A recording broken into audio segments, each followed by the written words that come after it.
तो मैं जिस जगह खड़ा हूँ वो है उमरिया जिला से लगभग 35 किलोमीटर दूरी पर हूँ। मैं आपको उस जगह से अवगत कराना चाहूँगा जो बिलासपुर के बस स्टैंड में महज हजारों की संख्या में भीड़ उपस्थित है।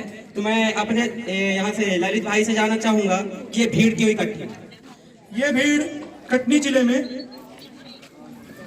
जिले में छोटी महानदी पर एक बांध परियोजना प्रदेश सरकार द्वारा स्वीकृत की गई है, जिसके विरोध में हमारे 40 गांव की पूरी क्षेत्र की आदिवासी जनता, जिसमें महिला पुरुष छोटे बच्चे सभी लोग हैं, वो सब लोग एकत्रित हुए हैं। इस बात का हम सब लोग विरोध करते हैं। मेरा सवाल आपसे है कि यदि आपको सरकार मुआवजा मतलब जितना आपकी जगह है, जमीन है, घर है, उचित मुआवजा देती है तो आप छोड़ने के लिए तैयार है क्या? हरगिज नहीं। ये बताइए, कोई व्यक्ति अपनी जन्मभूमि छोड़ सकता है? यदि पाकिस्तान हमको पैसा दे और बोले कि हम भारत में सम्मिलित होना चाहते हैं, तो क्या हम पाकिस्तान को सम्मिलित कर लेंगे? कदापि नहीं। ये ऐसा प्रश्न तो हो ही नहीं सकता। सरकार हमें पैसे से खरीदने का सोचे ही ना। हमें पैसा बिल्कुल नहीं चाहिए। हमारे लिए हम प्राण की बाजी लगा देंगे।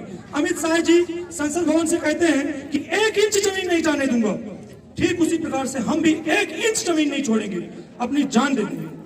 और मेरा सवाल ये है कि सरकार जब कोई परियोजना लाती है तो उसमें फायदा और नुकसान दोनों को गणना करते हुए लाया जाता है, तो इसमें फायदा ज्यादा है और नुकसान कम है। इस विषय में आप क्या कहेंगे? बिल्कुल अच्छी बात आपने कही। हम शुरू से विकास के साधक थे, कभी हमने विकास का बाधक नहीं बने। हमें विकास हमें चाहिए, और इस विकास की कड़ी में माननीय मामा जी ने हमें बिलासपुर को तहसील घोषित किया है।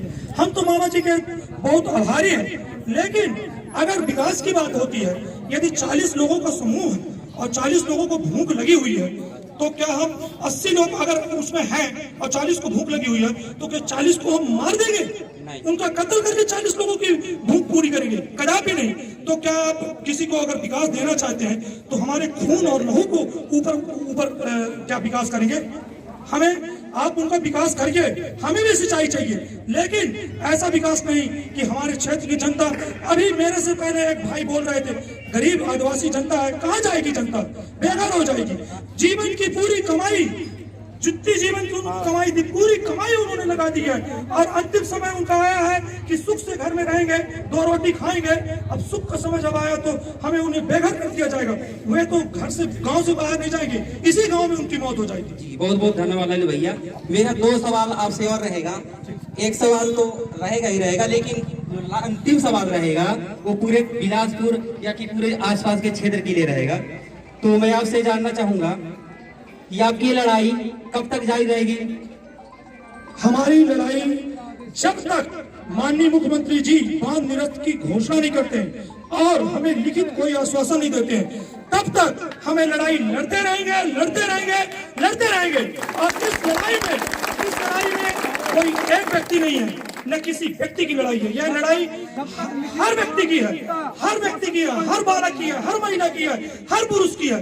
कोई व्यक्ति अगर यह सोचता है कि यह ललित की लड़ाई है, कि विजय जी की लड़ाई है, बिल्कुल नहीं। यह हम सब की लड़ाई है, और इस लड़ाई को जब तक हम जीत नहीं प्राप्त कर लेते तब तक हम छोड़ेंगे नहीं। और जीतने की हमारी तो आदत है। मामा जी स्वयं जानते हैं कि बिलासपुर के आदमी कितने जिद्दी हैं। वो बिलासपुर के प्रांगण में उन्हें बुलाए हैं। हम कोशिश करेंगे कि मामा जी स्वयं बिलासपुर पर आकर के इस बांध निरस्त की घोषणा करें। अब मेरा अंतिम सवाल आपसे रहेगा कि जैसे मैं भी इसी क्षेत्र से बिलोंग करता हूँ, जस्ट मानीपुर, मेरा विजय झरिया नाम है, तो मुझे तो नहीं लगता कि आपके साथ पूरी जनता खड़े हैं। और आपके साथ और लोग न होने का कारण क्या है?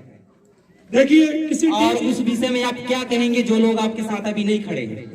जी, किसी टीम का जब गठन होता है तो उसमें सभी लोग कप्तान नहीं होते, और देश आजाद कराने के लिए एक व्यक्ति ने अपना योगदान दिया था, एक व्यक्ति ने। लेकिन कुछ चंद क्रांतिकारियों का ही नाम लिया जाता है, सभी का नाम तो नहीं ले सकते हैं। हमारे क्षेत्र की जनता इतनी दयालु है, इतनी भावनात्मक है और इतनी शक्तिशाली है, जितनी उसमें दया के भाव है उससे कहीं ज्यादा उसमें पावर है, शक्ति है। यह तो प्रदेश को हिला देगी। आप देखते जाइएगा, जब जहां जैसी जरूरत पड़ेगी हमारे प्रदेश की जनता पहुंचेगी, प्रदेश तक पहुंचेगी और अपनी आवाज रखेगी। माननीय मुख्यमंत्री जी, बहुत बहुत धन्यवाद ललित भैया। मिलते हैं आपसे थोड़ी देर बाद।